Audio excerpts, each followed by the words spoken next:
Hi, welcome to our channel. இன்றைக்கி big பாஸோட second ப்ரோமோவும் ரிலீஸ் பண்ணிட்டாங்க. வினோத் தான் வந்து ஸ்டேஜில் காட்டுறாங்க.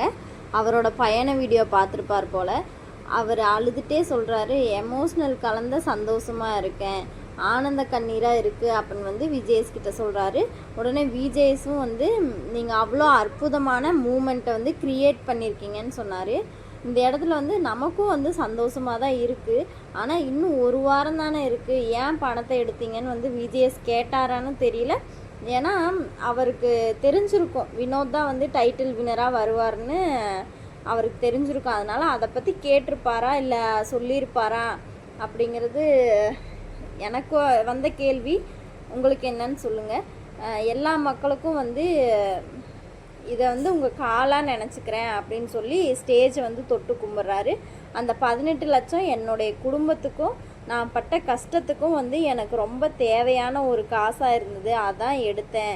உண்மையிலேயே வந்து மனசார சொல்கிறேன், என்னோடய சுயநினைவில் மட்டும்தான் நான் அதை எடுத்தேன், யார் சொல்லியும் நான் வந்து எடுக்கலை அப்படின்னு சொல்கிறாரு. நெக்ஸ்ட் வந்து பாக்கியாவை காட்டுறாங்க. ஸ்டேஜுக்கு வந்துட்டாங்க. அவருடைய திறமைக்கு ஒரு அங்கீகாரம் கிடைக்கலன்னு நினச்சி நான் நிறைய வந்து ஃபீல் பண்ணியிருக்கேன். ஆனால் இந்த ஸ்டேஜில் வந்து அதுக்கு ஒரு முற்றுப்புள்ளி வந்துருச்சு. இனிமேல் வந்து நாங்கள் சந்தோஷமாக இருப்போம் அப்படிங்கிற மாதிரி சொல்கிறாங்க. நான் ஸ்டேஜ்க்காக வந்து சொல்லலை, மனசார சொல்கிறேன். இது வந்து எங்களுக்கு போதும் சார் அப்படின்னு வந்து பாக்கியா வந்து விஜேஎஸ் கிட்ட வந்து சொல்கிறாங்க. விஜேஎஸும் வந்து அப்படியே எமோஷ்னல் ஆகிட்டாரா இல்லை என்னன்னு தெரியல. அதை பேசிகிட்டு இருக்கும்போதே வந்து வினோத்தை கட்டி பிடிக்கிறாங்க. அதோட வந்து ப்ரோமோ முடிச்சிட்டாங்க. ஆனால் வினோத் வந்து இன்னும் ஒரு வாரம் இருந்திருக்கலாமோ அப்படின்னு தான் எனக்கு தோணுது.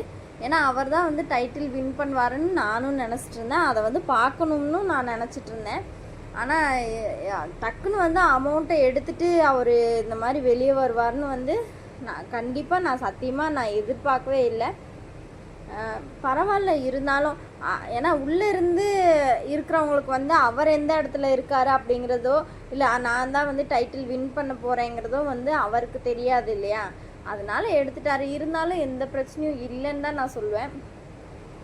வினோத்தோட வாழ்க்கை இனிமேவாவது சந்தோஷமாக நிறைவாக ஆரம்பிக்கிட்டோம். நல்ல கப்புள் இல்லையா, ஒருத்தவங்க நல்லா புரிஞ்சுக்கிட்டாங்கன்னு தான் நான் நினைக்கிறேன். இந்த வீடியோ பிடிச்சிருந்தா ஒரு லைக் பண்ணிடுங்க.